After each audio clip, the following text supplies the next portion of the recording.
Welcome to the Banker Lamp. Please enjoy the video. In this video, I will help you fix your Dodge Journey Bluetooth connection. First, confirm your phone's Bluetooth is turned on and visible to other devices. Next, remove any previous Bluetooth pairings from both your phone and your car's system to clear potential conflicts. A simple restart of your phone can often resolve minor glitches.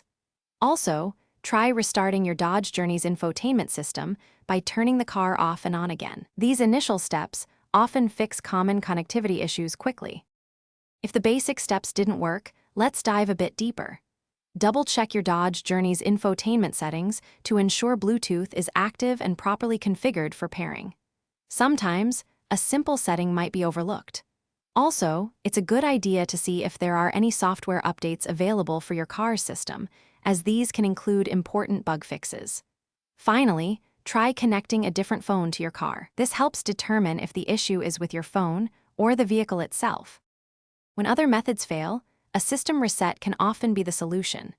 Many Dodge Journey models have a way to reset the infotainment system, either through a physical button or a menu option. This can clear out any corrupted data.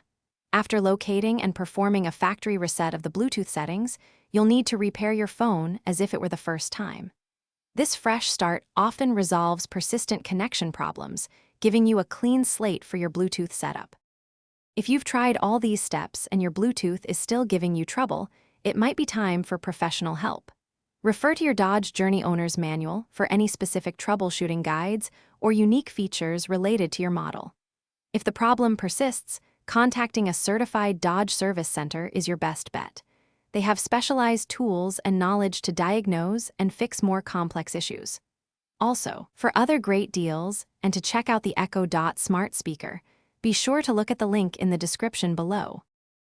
Thanks for watching. If this was helpful, leave a like and consider subscribing. See you next time.